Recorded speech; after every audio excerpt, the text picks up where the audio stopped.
sun is high, we're feeling good. In Miami where the spirit's understood. With Bobby FinsTalk leading the crew, we're gonna show you what these Dolphins do.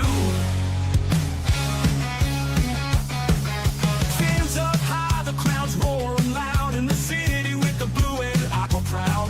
FinsTalk's here with the play-by-play. We're getting ready, it's game day. Are you ready for some football? Miami Dolphins standing tall. Are you ready for some football? Showtime at the Hard Rock Yard. From the tailgate to the field of green, with the best fans you ever seen. Bobby's got the scoop, hot off the press. In Miami we roar to impress. Play your stats and pregame chat. Good morning and good afternoon, wherever you are, wherever you're from. What's up, Fins Nation? Welcome to the FinsTalk pregame show here on FTSN. I'm Bobby FinsTalk, joined always by my brother from another mother, Finstanza, and we are ready to go. As majority, I believe, of Fins Up Nation is up down in South Florida for fan club weekend. So shout out to everybody in South Florida. If they are tuning in, we know, Evan, where they are. They are at the tailgate. They're tailgating right now. They're having fun. We saw some pictures yesterday, so shout out to everybody down there. We wish we were there, but we're here, right here, and we're here. They're in spirit. But good morning to Zach. Good afternoon, to Eddie. Hunter's in the house. Here we go, Evan. Before we get into this game, it's a huge game for Miami, especially for other reasons. But before we get in there, how are you, sir? I'm doing okay. I'm telling you, if it wasn't for this podcast and everyone watching, I probably would be a very angry Miami Dolphins fan, and I'd be walking around taking out all my frustration on everybody else. But no, it's great to be here. Very excited for the baseball playoffs. I had a great show with Russ on Thursday. We've been having two great shows. So, guys, if you're interested in baseball, don't forget to check that out. We're heading with the ALCS and the LDS. There was the NLDS and the ALDS were phenomenal. Now we start off with the ALCS. Congratulations to the Brewers and the Dodgers and the Mariners, but my Jays are going to take it. Very happy there. Had a great show. Greg was begging me to find time to do overtime. So we found some time because one of my best friend said to me, like, how amazing that they were able to run the shows that we do on Thursday night where it was nonstop action. So we made room for ourselves on Friday night, which was adding to the content of the show. To the network, and we had a great time. We analyzed everything we possibly could, really dug deep. Like I'm telling you guys, if you want to really understand the nitty-gritty of how football works, I can listen to Greg all day. Like, the guy is just so smart and just down to earth. And if you think about it, good for him. We're all these young tykes, and he comes in and he just schools us on how to. I have to tell you. So I was listening to the show, and Todd was sitting right next to me. I was in bed, just I had it playing while I was playing some Madden with my Miami Dolphins team. I took over. I'm the owner, GM, and head coach. You know what I mean? I'll just do it myself. And Evan, I'm going to send you something video in a second. You're frozen, by the way. You're frozen. Am I frozen? Oh, that's great. But Tati was listening on the side, and she even said, like, she just enjoys listening to Greg and his analysis and everything else. It's always insightful, and that's Greg's an awesome dude. Good morning to Sammy. Ben, DSG says positive Bobby or evil Bobby. H in number 1, Stanza number 2. The Tua Herbert debate game. We suck, but let's see what we got in what could have been. Good morning to the faithful Fins fans from Hunter. Let me go ahead and fix my camera. Evan, you go right ahead and lead us in. As I was saying, it was great to do that show with him and talk about the game, and we rehashed every single game that happened this season and really dug into it and leading into it. We talked about today's game. Obviously, I didn't go as deep. I let Greg go into it, but if you want to hear his take, he has some really great takes. The one thing that's given me a little bit of joy this morning is watching the Jets, who continue to make the Dolphins look not so bad. I don't know if anyone got to see this, what's going on in London, but they basically had time left on the clock, and they went for a fake punt, and on 4th down, they ended up letting the clock go when they had timeout. They could have scored some points before the half. As much as the Dolphins are messing up, oh my God, the Jets are making us look like a phenomenal football team. Sammy, take some pictures if you can and send it to us. We'd love to see how it is. I don't know if you're tailgating, if you're in East 22. I don't know where you're, East 12. I don't know where you are. I'm very happy. Hope you get to see Big E. I heard Big E's off the IR today. He's going to the game. The one thing I will laugh, though, Bobby, and I checked again this morning, it is literally less than 2 hours from kickoff. And the tickets are still costing about $15 American, 12 to $15 American to get into Hard Rock. It is. So, guys, you have time. If you're in Miami and you're not doing anything, it will cost you less money to get in there than to go see a movie at one of the fancy movie theaters in Broward or Dade County. So I'm telling you, you want to go watch some football, which is still a cool experience, whether your team is good or not. Go to Hard Rock. You can still make it. I'm telling you. So you get it to stay in for $15 right now, Bobby. $15. No doubt. And, that's the thing, too, because, we'll tell people, hey, look, you really want to make some noise, don't show up. But if, when tickets are this cheap and because when they're winning, the tickets are ridiculous. I understand when families say, hey, you know what, we're going to go to this game. We're going to go, I get that.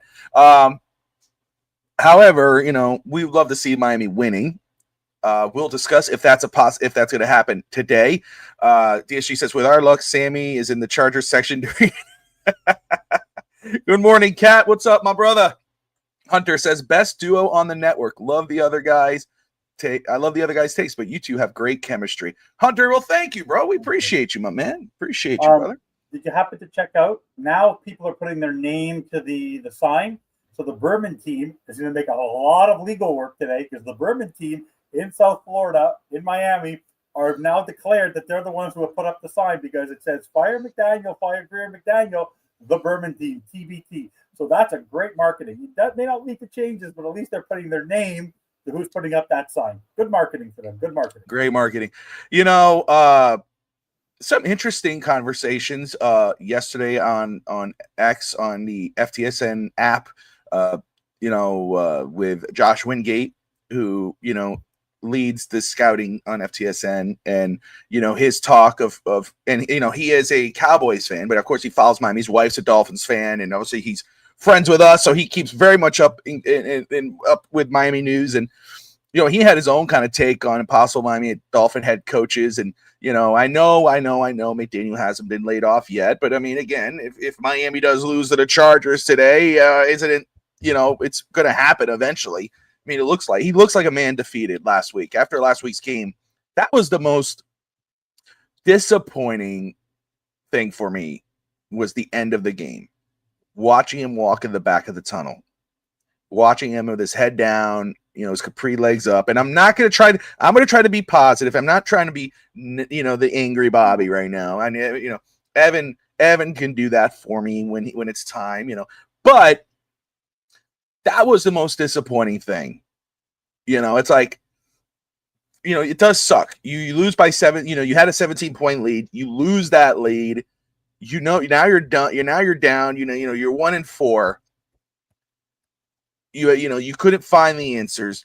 It's disappointing, but at the same time, for a head coach, you have your head up, guys. The season is not over. We have to figure out getting some guys' faces. Show some pride, or not pride, but show some, like maybe like, oh damn, dude, we didn't get it. But I don't see that in Mike McDaniel.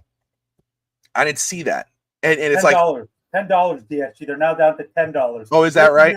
$15 Canadian, $10 American. It's ridiculous, Bobby. It's ridiculous. No one wants to. Stephen Ross hates that. He hates that. He knows. Hey, you got to lower the price. If you want fans to show up, you got to lower these prices, and he's going to lower them. And guess who's hurting? It's hurting Chris Greer. It's hurting Mike McDaniel. He's looking at them. And if he keeps hitting his pocketbook, that's when he's going to make a change. Because guess what? Even if, if it happened after this game, he fires McDaniel, he promotes Anthony Weaver. He promotes Weaver to head coach, even though fans are no fan of Weaver right now, and they shouldn't be. The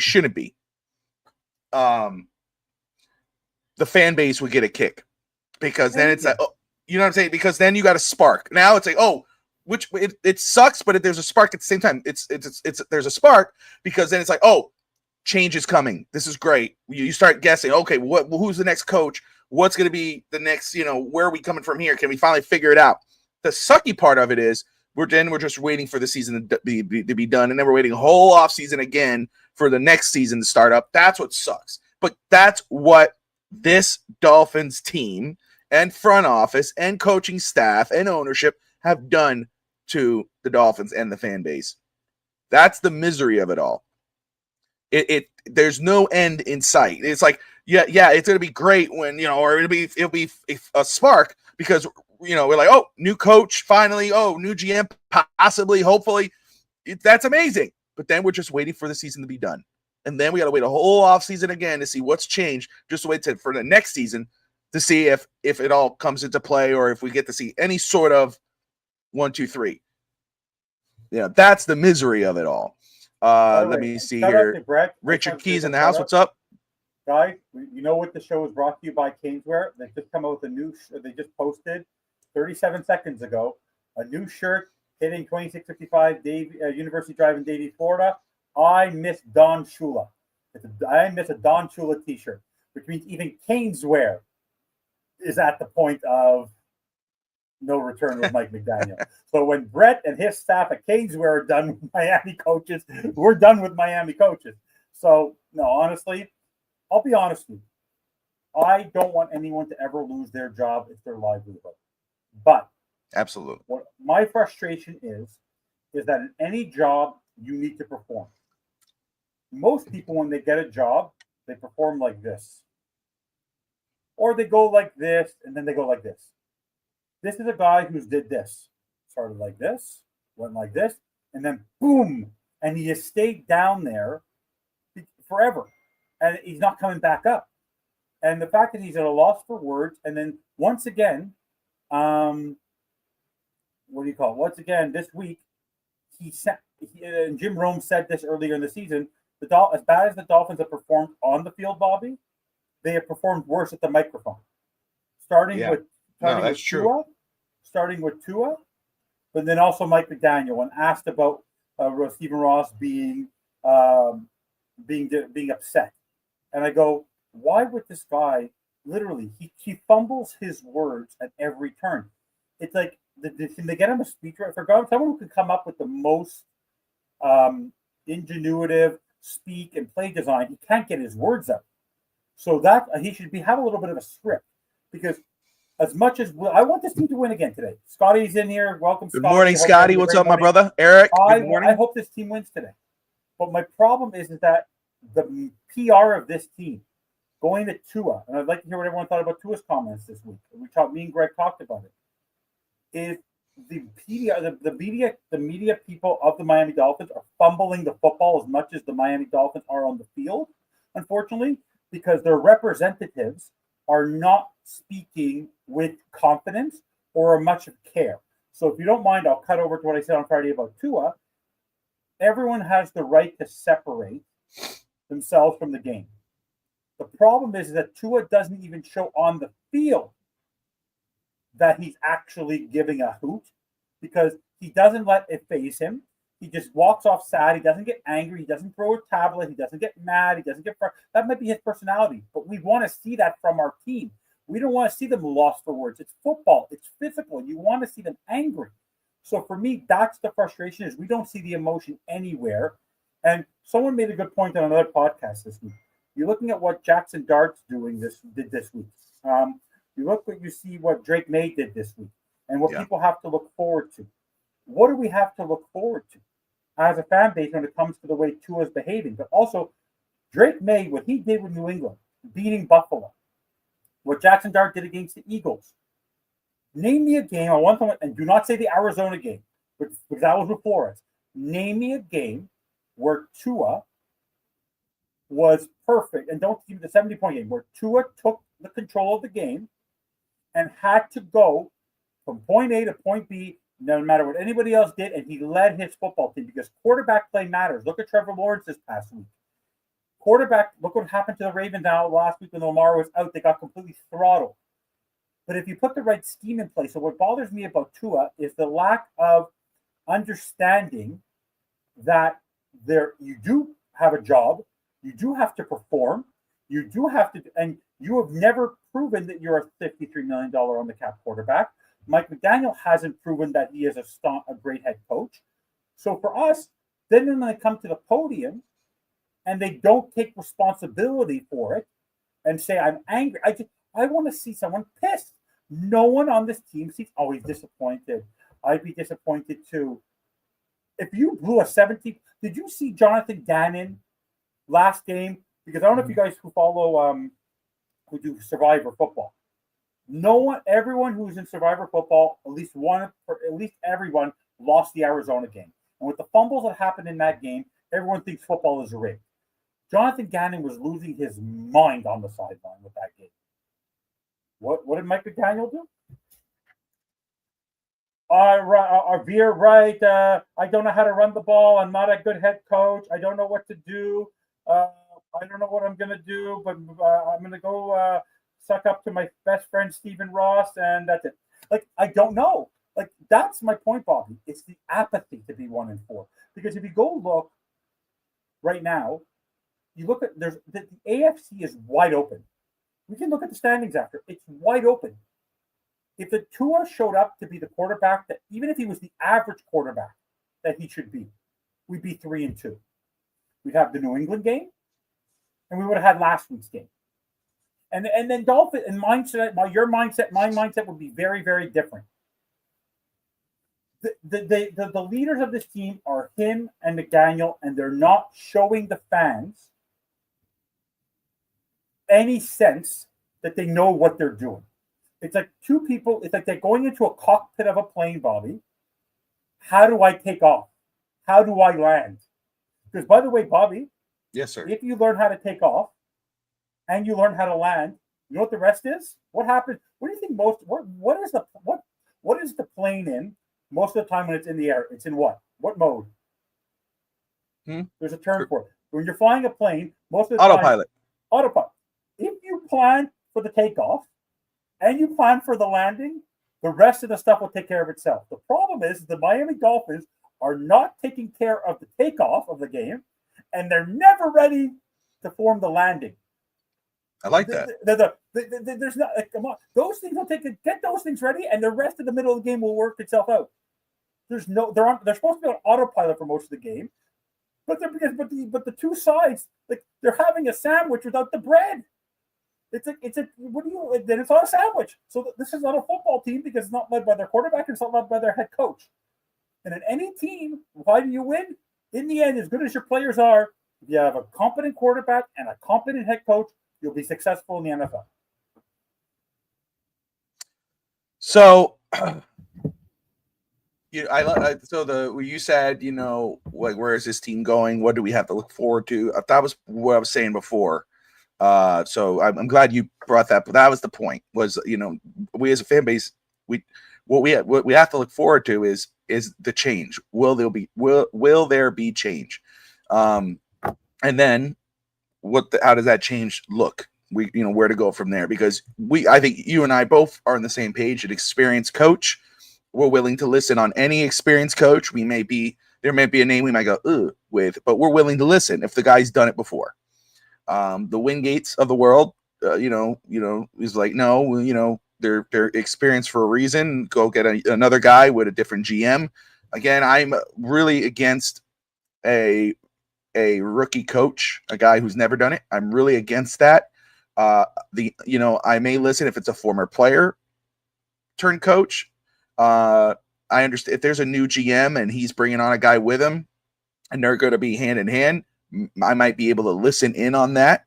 But no, my main priority as a fan, or my main goal, whatever you want to call it, is a veteran coach. In regards of Tua, you said name one game, I don't know, there's a whole body of work with Tua.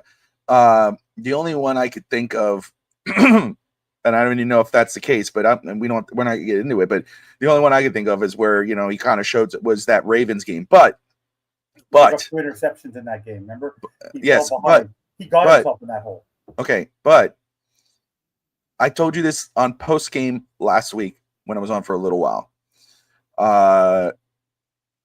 Shout out to everybody who joined post game, Greg and Dahl, who's in Miami now.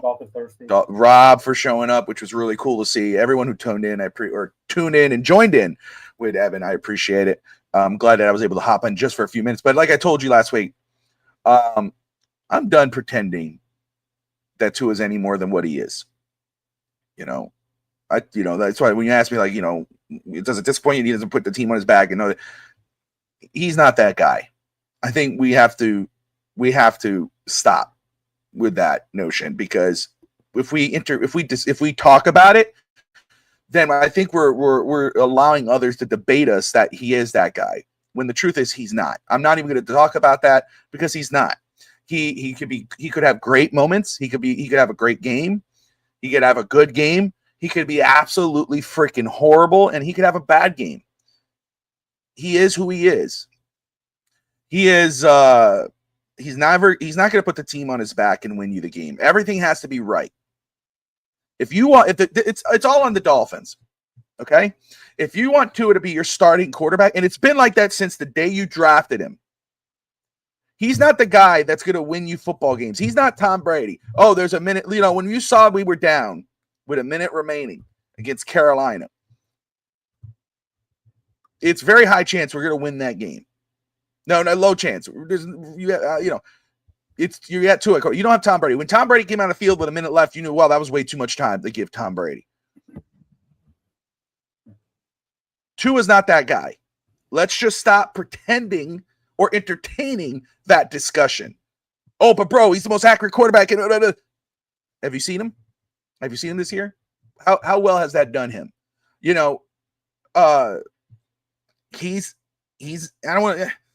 He's just a quarterback. He's a decent quarterback. He's a bridge quarterback.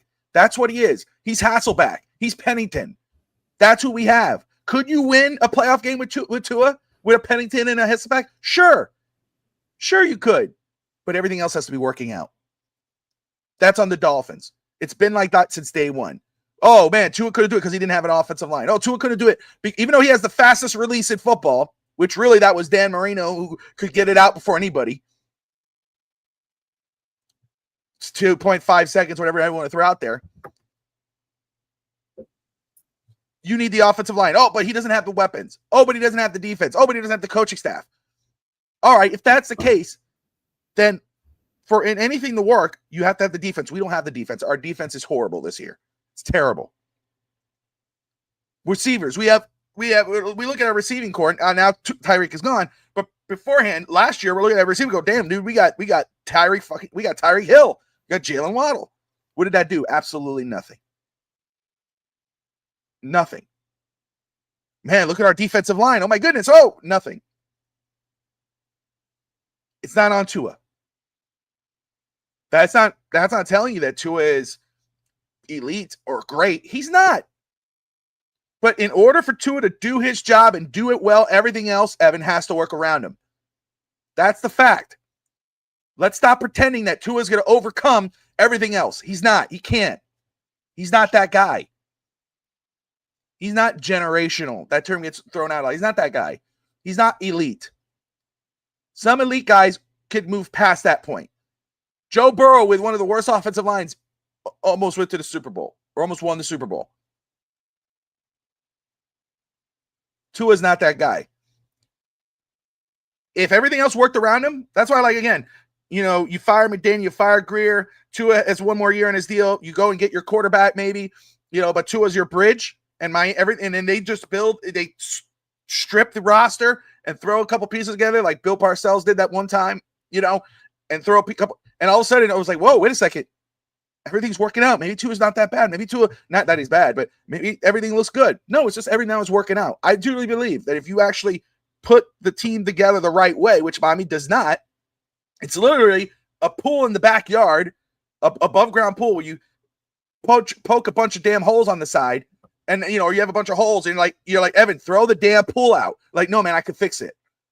No, I'm not going to go buy one at Walmart. I'm going to keep doing this. You put that tape and then you go and you order off those infomercials, that piece of glue, and you keep holding it. That's what the Dolphins roster is. That's what this Dolphin team is. Full of holes. And instead of buying a damn new pool, i.e. Chris Greer and Mike McDaniel and the roster, you're patching it up together. Who approved this roster? Who's the problem? They're all the problem. But in the end, listen, people could say that Chris Greer, he's been here for 20 years. He's the one who should be let go. No, they all should be let go. Because when it's time for game day, and you're watching guys who used to know how to do their job, all of a sudden they can't do it. They've regressed. That's on the coaching staff. When you have a 17-point lead over the Carolina Panthers, that's our coaching staff. The players need to do their job. They need to execute. But you put that on the coaching staff. When you have a guy that you bring in, you sign him to a roster, and he doesn't contribute day one. Cam Smith, et cetera, et cetera. There's so many. Yes, that's on Chris Greer. Chris Greer needs to go, but so does Mike McDaniel. He's not a head coach. That's the truth. McDaniel Neer's out there who think he's the best coach since Don Shula. In what world? What are you smoking? It can't be that good to think that he's the second best coach since Don Shula for the Miami Dolphins. Are you kidding me? He's not a head coach. He's an offensive play designer posing as a head coach. As Evan says, when the defense is on the field after throwing IT, instead of going off on your team or a big mistake, what is he doing? Hey, Tua, man. Oh, where are you going after this? You're going to Flanagan's? Oh, cool. Maybe I'll meet you there. What are we doing? Scotty, will McDaniel fire Reaver to take the focus off himself? I don't know if maybe I'm wrong. I thought I saw where he kind of laid a little bit of blame on the defensive coaching staff last week. I'm trying to remember. It was a busy week for me, but I thought I saw somebody mention something like that. I don't know. Would he have the power to do that? No. I think the next step, if he's not fired, if Miami loses, which again, I don't want them to, especially since everybody's down there. I would love them to see a Miami Dolphins victory, and I want us to win and all this whatever. But if they do lose, as much as I'd love to see a change happen, I think the next step, Scotty, would probably be, which I think should have been this a while ago, was give up play calling. That should be the next step. Not firing Weaver. Unless it's firing McDaniel himself and Greer, who I think will just get pushed somewhere else, advisor somewhere. I think giving up play calling. The problem is to try. Yeah, no, 100%, Richard. You're on the money, my man. But here's the thing. Ross ain't going anywhere. Let's pretend. There's talk that he wants to get his son-in-law more involved. His son-in-law is a sports business person who works with ESPN and does other things. Has done stuff in the past. I saw him the other day. I don't have his name in front of me, but I started looking into that because he said he wants to get his son-in-law more involved. But we know his daughter will eventually take over. So that's when will Ross step back? But he won't. We know that. So I'm not going on the Ross train. He is who he is. He's here. It's Greer and McDaniel. I think McDaniel goes down with the ship before giving up play. I'm with you, Scotty. Again, that's just me. That's what I would do. That's what I would say. If I'm not going to fire McDaniel, I'm telling you, give up play calling. Bobby's primed for an epic post-game show today. He's going to look like a brother love if we lose. His name is Daniel Silman. Oh, there you go. Thank you. Yes, that's the guy. Let me just say, here's my thing with Tua. Tua is who he is. Okay? He could play great. He could play horrible. He's just that guy. He's just, you said this, Evan, there's guys that go up. There's guys that go like this. That's Tua. He's this. Sometimes he'll have a good game. Sometimes a bad game. He goes like this. That's what he is. He's your bridge quarterback. He's a quarterback. He's your for now guy. Shouldn't be your future. Shouldn't be your backup. Unless you have your guy. He's your bridge guy. He's your for now quarterback. I was watching quarterbacks yesterday. I was watching games yesterday. I was watching the Indiana-Oregon game. The thing with Tua, what disappoints me the most about Tua, and you touched on this, was the press conferences, was the post-game press conferences. When he says, and again, not that he said, I turn it off, I go home, I play with my kids, I'm not even there. That's not the point, Tua. First of all, God bless you, God bless your family, your kids, man. I'm the same way. I turn things off, I go to my family, I play with my children, I give them the attention they need, and the attention that I need with them, and have that time with them. 100%, I get it. But damn well that's not what the question is, and damn well what we're talking about. They go, oh, do you see the fans? Do you hear about the fans? I don't go on Twitter. I know you don't go on FTSN. I know you don't go on Twitter. I know blah blah blah, which is crap. I know you hear everybody because you've mentioned it before. You know the critics. Don't lie. What you should say, the right answer, and that's what is to say, you know what? I don't really go on social media. I turn myself off from that. I like to spend time with my kids. I focus on that. But I have heard, and obviously if the fans are doing that, I understand it. I'd be pissed too if I was a fan. We have to do better. I have to do better. The coaches have. That's taking accountability. There's no accountability with this team. With our main guys. Tua Tagovailoa, Mike McDaniel, Chris Greer. There's no accountability. Minka Fitzpatrick. It's not that our defense is true. Oh, was it Jalen Phillips or Minka? Either one. I think it was Jalen. Jalen Phillips. Our defense is not trash. It's not like we're putting it. I think it was Jalen Phillips. We're not putting garbage out there. But are you kidding me? Maybe it's Minka. I don't know who it was, but it was one of them. Are you serious right now? You are trash. You are playing like trash. Scotty says, I'm drafting a QB high next year without hesitation.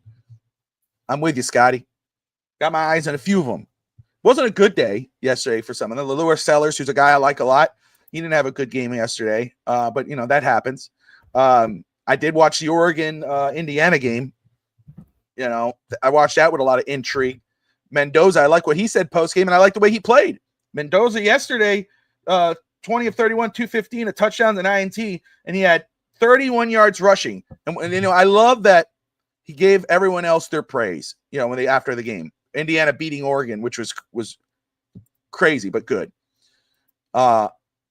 Worst rush even. I don't like calling it. But yeah, I know. I'm with you. I don't like doing that either. But exactly. But if there anything, if you wanted, I don't like calling it. But if I had to, that's it right there. Anywho, let's see what is going on in the world. Do we have anything? Supposedly, I just saw this here. Spotrac says the Jets might be on to trade season. Interesting. Might get a trade. I did see Bradley Chubb's name thrown in some trade deals. Teams are calling on Bradley Chubb, who's had a solid year. He's had a solid year for the Miami Dolphins so far. I think 3 sacks now. He didn't have a sack last game, but he had a sack every other. Let's see here. Here's the inactives for today's game. Just came in. Jalen Wright again inactive for the Miami Dolphins for today's game. He was shocked and surprised, supposedly not playing last week. So could we see a Jalen Wright move eventually? Evans asked this last week. What is going on with Jalen Wright?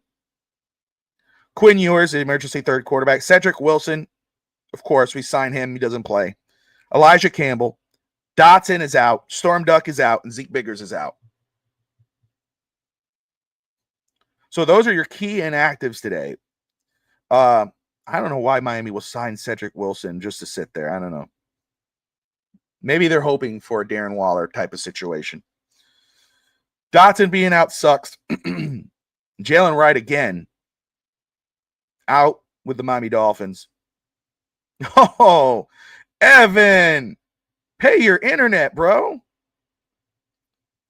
Yeah, I'll send you the link now, Evan. One moment.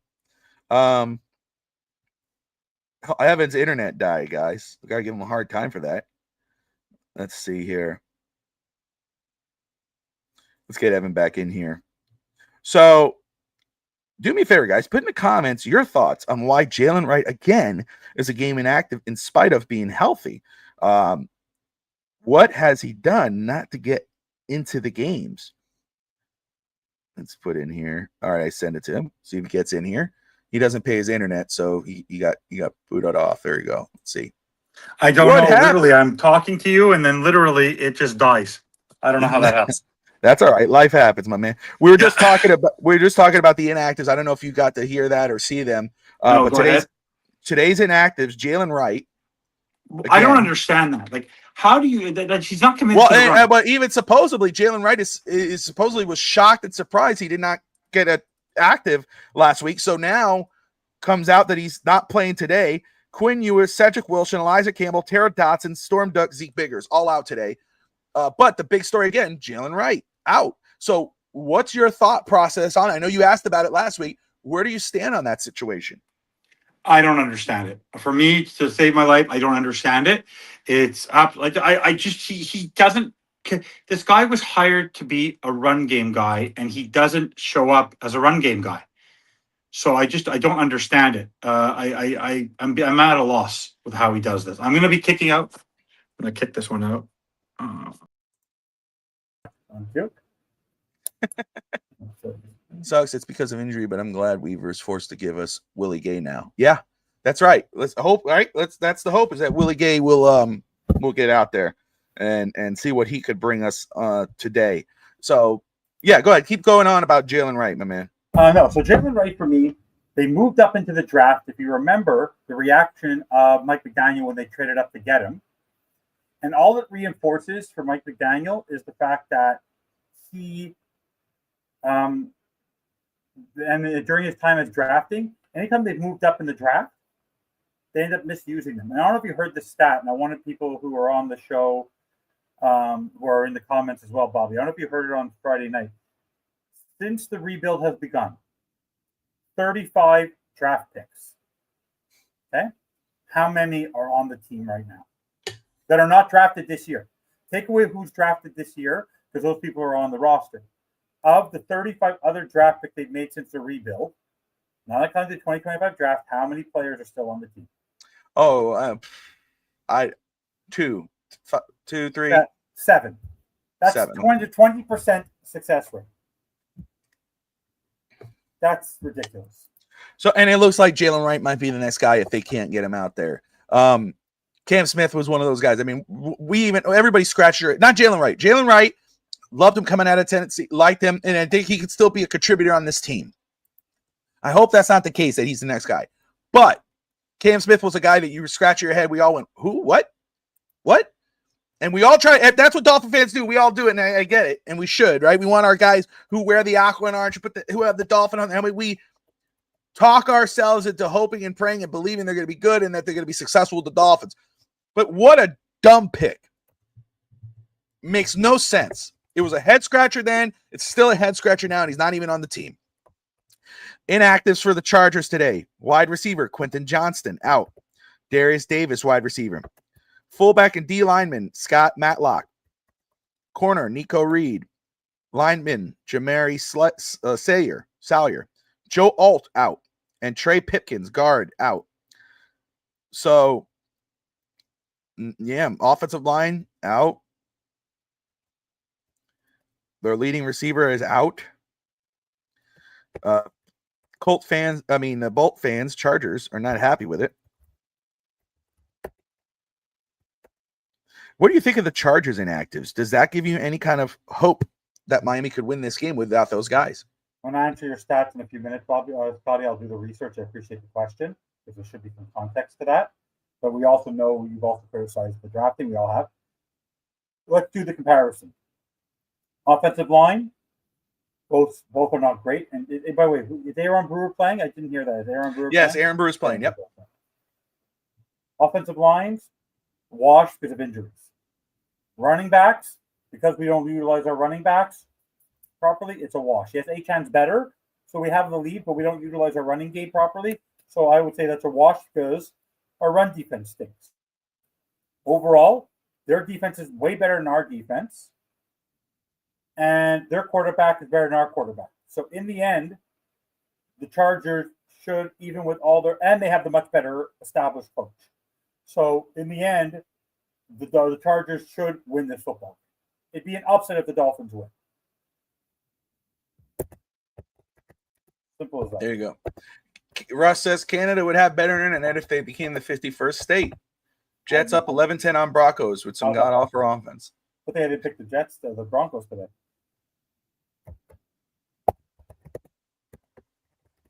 We could go around there. Let me pull that up right now.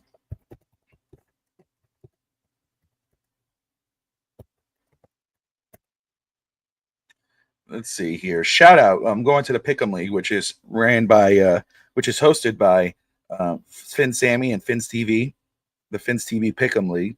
To answer Scotty's question, 55%. Yeah. 55% of all players drafted in the 2021-24 draft, just take those years, are still in the active rosters of their teams that drafted in 2025. Dolphins are like a 20% off. What does that tell you about Chris Greer and the GM staff and the scouting staff of the Miami Dolphins? There you go. Okay, let's go around the league. Herbert could definitely light the secondary up. We need pressure. Yeah, that's 100%. 100%. We're gonna get the keys of the game, but I agree with that, Scotty. Miami needs to be pressuring Herbert all day. That we need to see some life in that pass rush. Al from 3 yards per carry said Chargers will win from a late field goal. Sounds believable. That's the type of game we might be expecting today. Eagles, of course, lost to the Giants.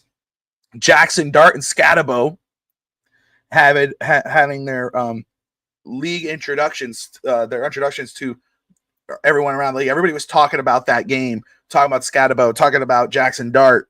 I mean, what a showing by those guys. They're 2-4, but the future looks bright for the Giants. Eagles lost. I think that's their second game in a row. Right now, yes, the Broncos are losing 10-11 to the 0-5 Jets. So, Russ, do you feel it? Can you feel the wind today? Don't believe it. I think the Broncos will take that. Evan, so let's get through the league very quick. Let's go around the league as you pull those numbers. The Cardinals, 2-3, take on the 4-1 Indianapolis Colts. Shout out to the Colts, man. A lot of talk about Daniel Jones. They go out and get Daniel Jones. Oh, he's a bust. Oh, he's this. He finds second life, pulling the Sam Darnold of this year. And they are looking really freaking good right now. Do you think that run continues? Do they go 5-1 against the Cardinals? You heard Jacoby Brissett, probably Brissett, I apologize, is starting for the Arizona Cardinals. No Kyler Murray. After what they did against the Titans. And then they're in Indianapolis with Tyler Warren and Jonathan Taylor and Daniel Jones. Daniel Jones is a product of Jonathan Taylor and Tyler Warren right now. He got two phenomenal pieces that Shane Steichen is using properly. They will be 5-1 after this. I'm with you. I got the Colts. I don't see them losing that game anytime soon. The 1-4 Cleveland Browns with Dylan Gabriel as their starting quarterback. Shedeur Sanders is now the backup. The direct backup, get QB2 so that might become a reality down the line if Dylan Gabriel doesn't step up and show up. But Dylan Gabriel and the Cleveland Browns taking on the Pittsburgh Steelers, who are 3-1. Who do you have in that game? Pittsburgh. Yeah, I have Pittsburgh. I really like Dylan Gabriel coming out of the draft. I think he's going to impress some people. I hope he does because I do like him, and I think he's a solid young quarterback. Hopefully Cleveland is patient with him to give him a little bit of an opportunity. But I'm with you. I got Pittsburgh winning this game. The Dallas Cowboys, 2-1, taking on the Carolina Panthers, who had a upset victory with the Miami Dolphins and came all the way back and won the game. It was an awesome victory. It's an uplifting victory. Do the Panthers get their third victory today against the Cowboys? No, because Dak Prescott is he's better than Tua. And he can actually throw the ball deep, and he can actually get it to his receivers and balance attack. The Cowboys are better than the Dolphins, and Josh Wingate, and everyone who's a Cowboys fan will be happy that the Cowboys will be 3-2-1. Carolina is not a good football team, period. I got the Cowboys as well. I think the Cowboys will knock Carolina back into reality. I think Cowboys will get the win, go 3-2-1. Scotty says Daniel Jones is going to Indy is the same result of Tannehill going to Tennessee. When you get an O-line and a running back, average running back quarterbacks look good. The only disagreement there is that Tannehill having an offensive line in Tennessee, they did not have a good offensive line in Tennessee. But I get the sentiment, and I think that should be the case. If that was the case in Miami, Tua will be consistently better, and the team might actually win games. I mean, you look at someone like Daniel Jones, who I don't think anybody would say is better than Tua, but he goes to Indy and all of a sudden looks like an all-pro. That should tell you, man, maybe we should contribute to that O-line legitimately, get guys who actually know how to play, do that, and then go get a real solid running back and then commit to the running game. That might help. So, but you still have to give credit to Daniel Jones for stepping up and playing the way he is. Again, the Giants and what they were not they did not give him the tools to succeed. Neither did Miami for Ryan Tannehill, and they're not doing that for Tua now. Seattle Seahawks 3-2 taking on the Jacksonville Jaguars. Does Duval continue to win? Do they go 5-1? In Jacksonville? It's in Jacksonville. Going cross country for the Seattle Seahawks. There's a motivation based on the fact that they beat the Chiefs. That gives them a little bit of confidence. There's competition to win that division in the South. Jacksonville Jaguars will move 5-1, and Liam Cohen, as annoying as he sounds and talks and acts, his team is capable, and they will win. I'm with you. It's not easy. No, it's not. I do have the Jaguars winning that game. The Rams 3-2 taking on the 1-4 Baltimore Ravens. Lamar Jackson's still out for Baltimore today. I believe he's inactive. I have the Rams winning that game. Am I wrong? No, you're not. Cooper Rush, that defense. No, the Rams will win that. It will be not an easy game, but I feel bad actually because a buddy of mine, two friends of mine, they surprised their kids on Friday and told them. They didn't tell them till the last minute that they're flying they're taking them to Washington. And then their favorite team is the Ravens. And then they're taking them to the game in Baltimore today. And they're taking them to the Commanders game tomorrow, which is awesome. Nice. Right? Trip. That's a great experience. How disappointing is it you're going to M&T Bank Stadium and you don't get to see Lamar Jackson? And half of the roster is not even playing the game. That's awful for an experience. That's like you and me going to a game and having to watch Zach Wilson and that group play. It's still fun to see your football team, but you go and get to watch the best players. Like someone who spends a lot of money in the NBA, and next thing you know, load management, and the guy you came to see is LeBron's not playing tonight, right? New England Patriots 3-2 taking on the New Orleans Saints. Did the Patriots move to 4-2? Who did we want as our head coach last season? Who did we want to fire mid-season to go get Mike Vrabel? Did you see what Mike Vrabel did to Josh Allen? Did you see Drake May go out? When he goes out and gets space, the Patriots will win that football game. I'm with you. Patriots will go 4-2. My goodness. They have a lot to look forward to. They do. Tennessee taking on the Raiders. Both teams 1-4. Tennessee won last week. Do they win again? No. I got the Raiders. As bad as the Raiders are, that was a good. There's a famous. If you ever seen that movie, Angels in the Outfield, there's the guy singing at the beginning of the game. You gave the game away. We can't win. It must be a sin. That is the Arizona Cardinals last week. They gave the game away. The Tennessee did not win that game. Arizona gave them the game. The Raiders are bad, but the Raiders are not good, but they will still win. They still have Max Crosby, and they still have Aishan Gentry, and Cam Moore can't do it by himself. The Tampa Bay Buccaneers taking on the San Francisco 49ers. Both teams 4-1. I believe Brock Purdy, is he back? No. But either way, who do you have in this one? I got Tampa Bay. MVP. I know it's early in the season, but they're playing their defenses. Sometimes been not great, but Tampa Bay has Baker Mayfield, who's leading. This is MVP candidate, best quarterback right now in the NFL overall. If you look at how he's been playing, so no, it's another cross country game, and they're depleted for injuries. I understand they've been good so far and they've exceeded expectations in San Francisco, but no, this is it's at home in Tampa. Tampa will win this football. Bengals taking on the Green Bay Packers. Bengals have Joe Flacco, I believe, starting this game. Does Joe Flacco go into Green Bay and win today? The Green Bay Packers have given up about 300 rushing yards. The Dolphins gave up 250 last week. They have a good defense. It's in Lambeau. It's Joe Flacco. Yes, he has 2 wide receivers, but the team is not good. Zach Taylor's not a good coach either. You're going to Green Bay. No. Green Bay is the number 1 pick across everywhere today. Yeah, I have Green Bay as well winning this game. And then you got, oh my goodness, what a game here. The Detroit Lions 4-1 taking on the Kansas City Chiefs, who are 2-3. Evan, the Chiefs have been sliding. I mean, disappointment here and there. I did pick the Jags to win last week. The Chiefs now 2-3. Can the Chiefs get their win back? Do they go 3-3? Do they beat the Lions today? It's in Kansas City. No. There's only one. If you go look at the stats, there's only one team that has been great in every game. Even when they've struggled, they still are great. Dan Campbell lost 8 coaches. 8 coaches. And if anyone right now said, who is the coach of the year? Who is the best team in the NFL? From game 1 to week 1 to now week 6. You lose Ben Johnson.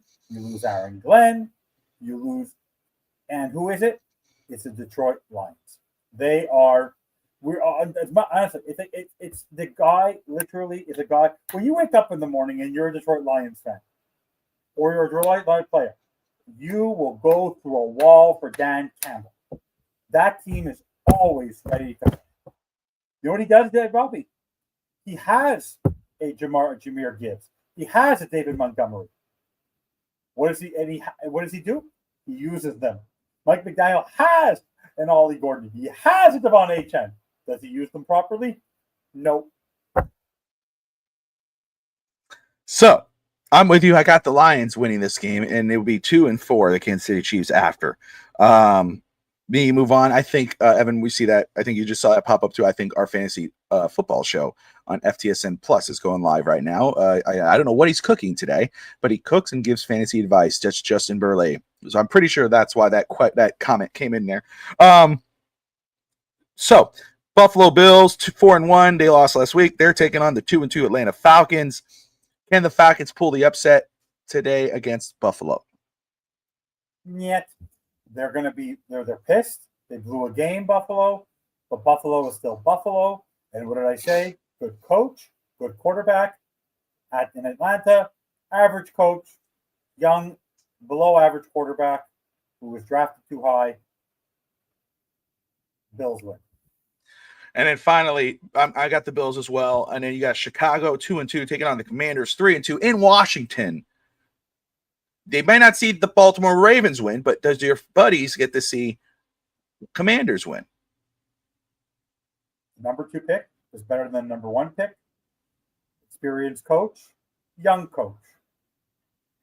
Good owner, old owner. Commanders win. I'm going opposite. I think Chicago goes into Washington and wins this game. I think Chicago goes into Washington and surprises the Commanders in Washington. And 85% pick Commanders. But I'm going to roll with the Chicago Bears. And then we get to keys to the game for the Dolphins. Before we get there, let me double check social media in the news. Make sure we're not missing out on anything. Jalen Wright out again for the Dolphins in this game. If you haven't heard it yet, inactive for today's Miami Dolphins game for the Dolphins.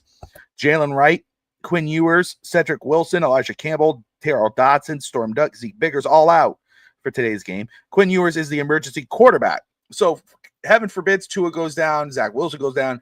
We could see Quinn Ewers. Doesn't mean he's out for the game, but he is the third quarterback for today's game. Let's see here. That's right. Yeah. Ollie Gordon is arriving to the game. Shout out to the Panthers, who are 3-0. I think they're the third team in NHL history to go 3-0 after winning the Stanley Cup. They got the Flyers tomorrow, the Devils on the 16th, and then the Sabres on the 18th. How about them Panthers? God, I love it. I just love it. Brad Marchand, he's just every time he gets the break and he's alone, it's he's going to score. He did that last year, did it yesterday. I just love it.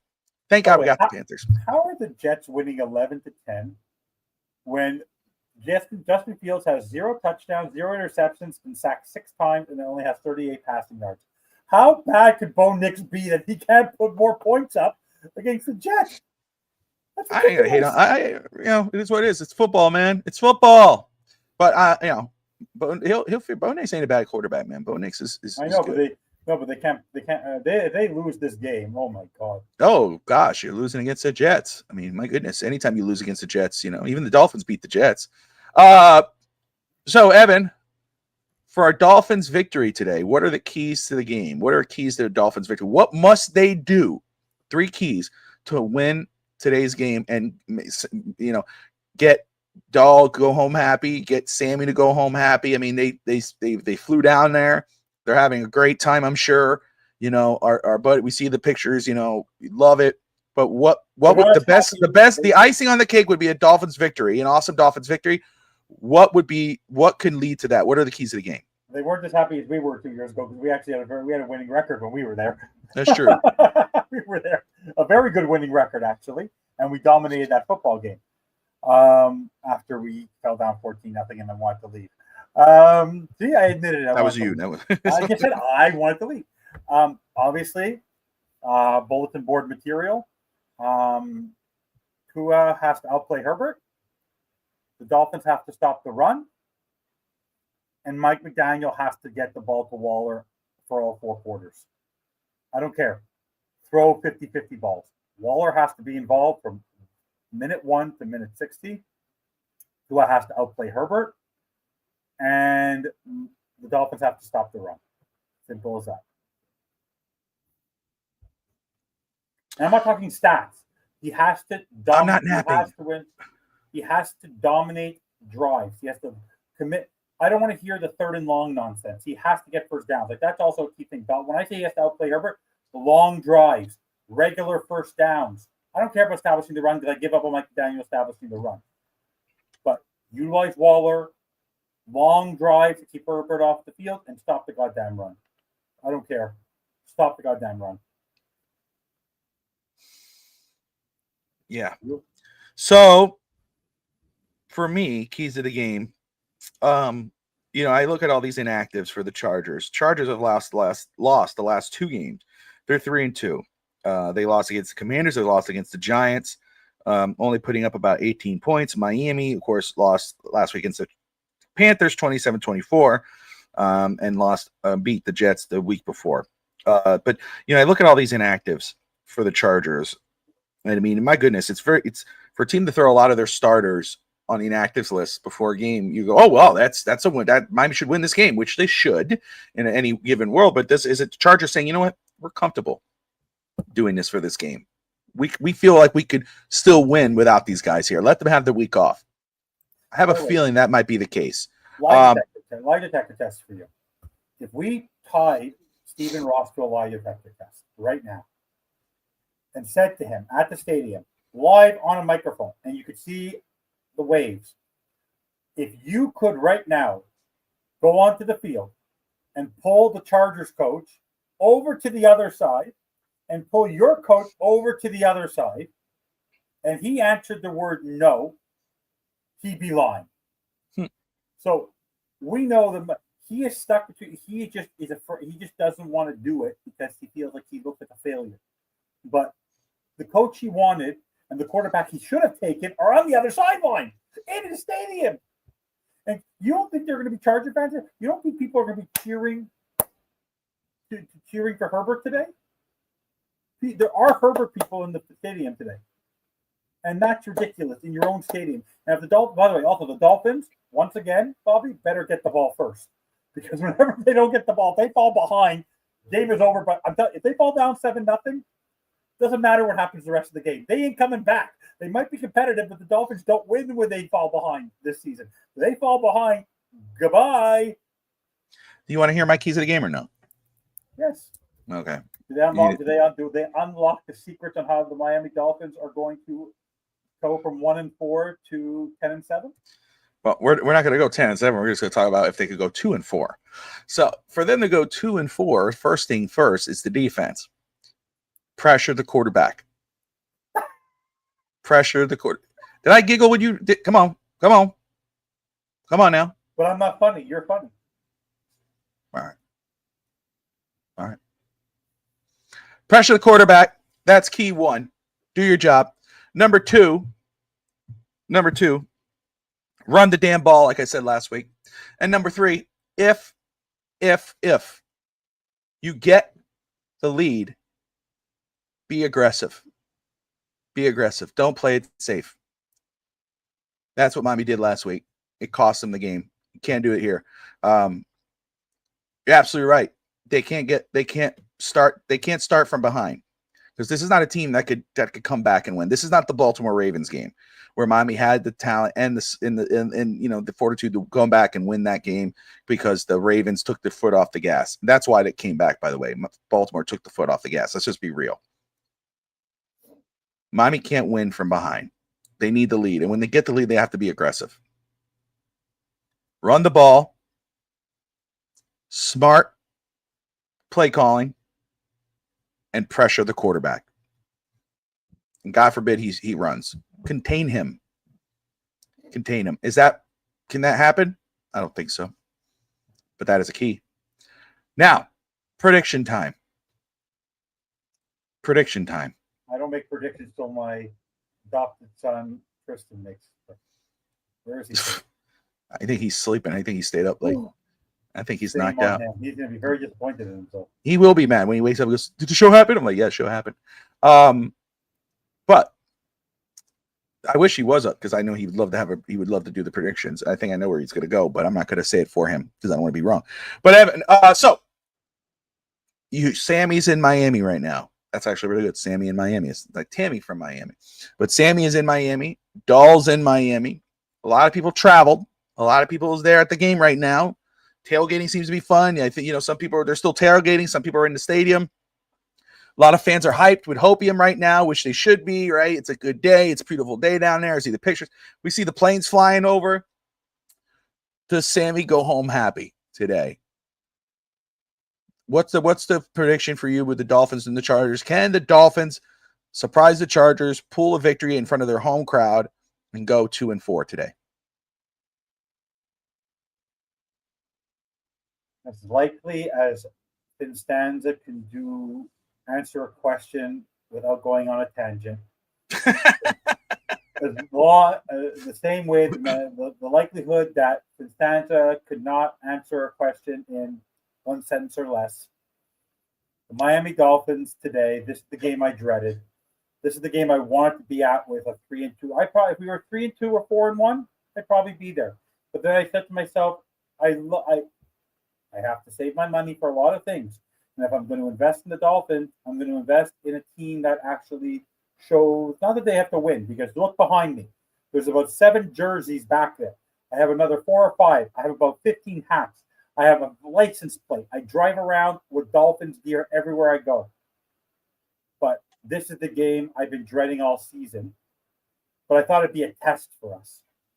But I realized that how can I continue to have faith in a quarterback and a head coach that don't even believe in themselves?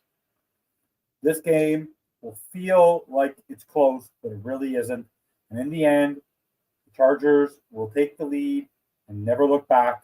And the final score will be Chargers 27, Dolphins 13.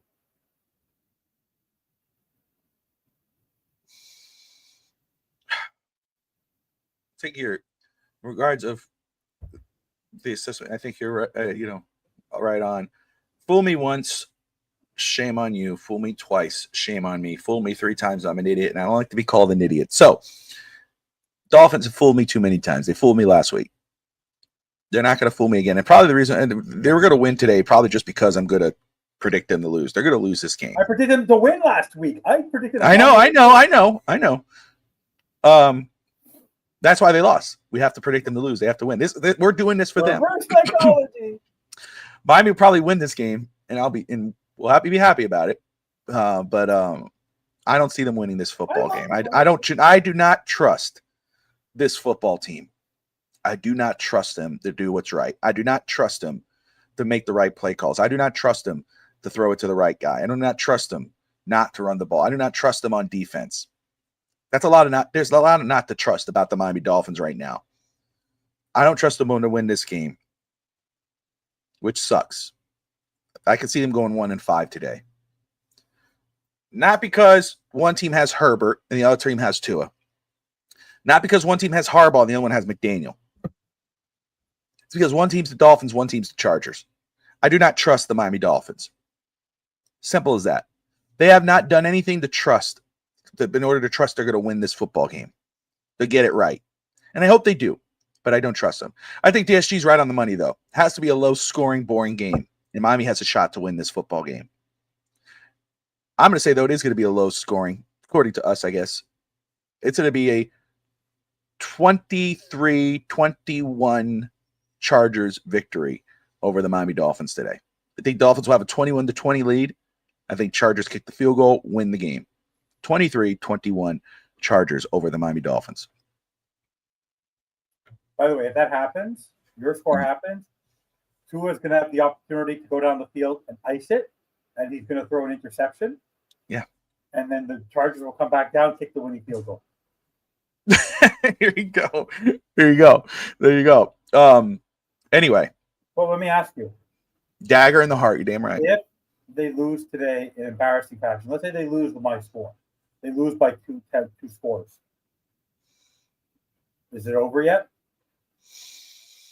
Two things. If they lose like that, 2 scores, it doesn't look like they ever got the lead. It doesn't look like they have any chance to win it. Like it's just total Chargers and dominance and all the way through. Or if the Dolphins are leading again, 14-0 or 14 points up, 17 points up, and Chargers come back and win, you're damn right it should be over by then. I would meet him right before we hit the locker room. Go, don't even worry about it, brother. There's the door. Go that way. We'll make sure we ship you your stuff. Greer, what about me? I'll talk to you in a little bit. We need to figure out a plan. Let's go get Marvin Allen up here or something. Let's go talk to him for a second. Let's move this up. Chris Greer, get your capris, get your little thing there and go right there. There's your car. I'll give you a nice severance. We appreciate you. Thank you for 3-4 years of nothing. Tristan, that you? There's Tristan right here, guys. Let's get Tristan's prediction here. They want your prediction. Tristan just got I wanted your prediction. Evan wanted your prediction. He didn't want to make a prediction until he got your prediction. Hey, Tris, so, Tristan, Chargers versus the Dolphins today. Chargers. Dolphins. You going with Dolphins right now? Dolphins going with upset. Oh, okay. All right. Tristan has the Dolphins. What's the score? 24-21.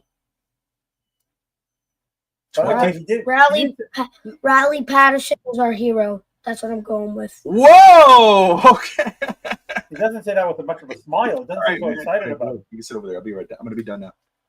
Tua Tagovailoa sucks. But they win. Okay. You know what's impressive? That he can actually pronounce Tua Tagovailoa. I know. He says he knows how to pronounce his name and everything. So Tristan has it. The Dolphins winning 24-21. I had it 23-20. Chargers. So him and I both have a field goal, but for 2 separate ways.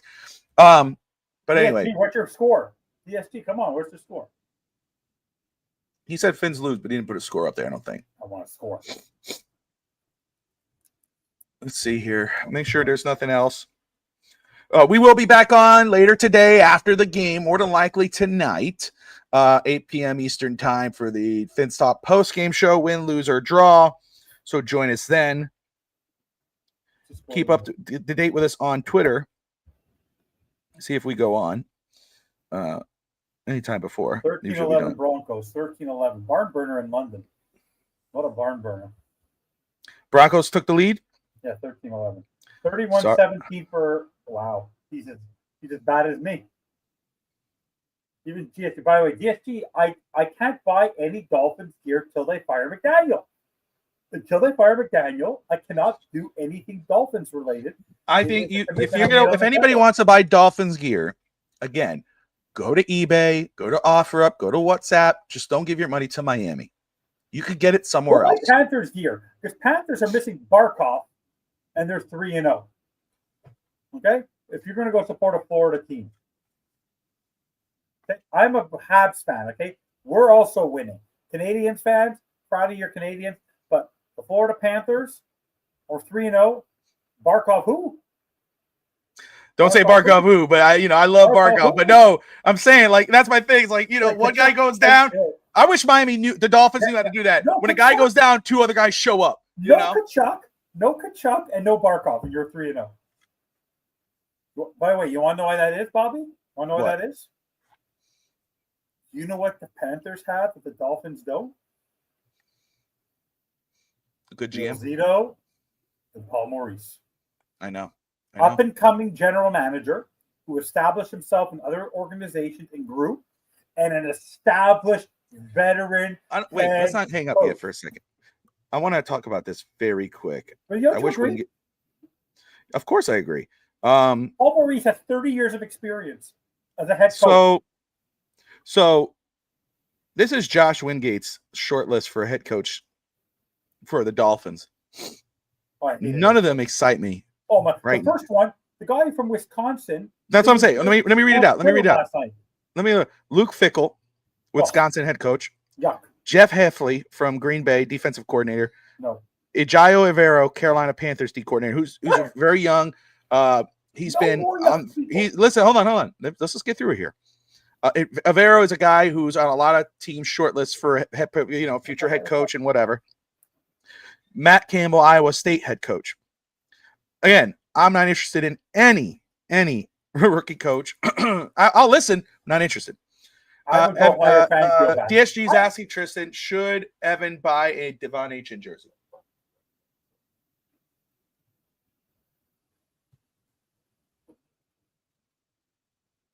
There you go. See here. He goes, imagine a Luke Fickell coaching staff. Bill O'Brien as OC. Jim Leonard, DC and the DC, and Brian Mason, special teams coach. And then Ed Dodds, the assistant general manager for the Colts, as the GM for Miami. Okay, let's just do that. Ed Dodds, GM from the Colts. Any established team? No, because the Colts have not won anything yet. I want a young guy who has been. They know how to build an offensive line. Of course they do. But they draft. I just want a team, whether it's Kansas City, whether it's Tampa, someone who's been in an organization that has produced a winner of a Super Bowl in the last 5-6 years, or gotten to a Super Bowl. I wanted a young guy who was developed and drafted overall well. The Colts, maybe. Like I said, I'm willing to get a pass to the general manager if he's a young up-and-coming guy, like a Theo Epstein in baseball. I don't care. But the coach has to be the established veteran. I'm less worried about the general manager, because I think he'll surround himself with the right people. It's just a breath of fresh air. It's really the coach for me. It's really the head coach. Ray Fickell. Today begins our Super Bowl run. There you go. I love the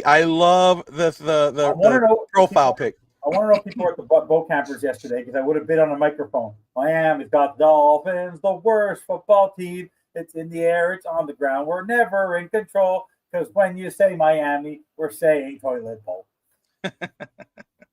There you go. I give up. My gosh. Anyway, we'll wrap it up. We're at it's 12:21 p.m. We are about 38 minutes away from the game. So we'll wrap this up here. Again, Evan and I will be back later today with our post-game coverage for the Dolphins versus the Chargers, hopefully discussing a win and where it could go from there. If we're talking a loss, get ready. Put your seatbelts on and enjoy the ride. Until then, that's Finstanza. I'm Bobby FinsTalk. Like and subscribe. And as always, win, lose, or draw, 1-4, 1-5, 1-10, whatever. Hope that's not the case. Fins up Miami. Enjoy the game.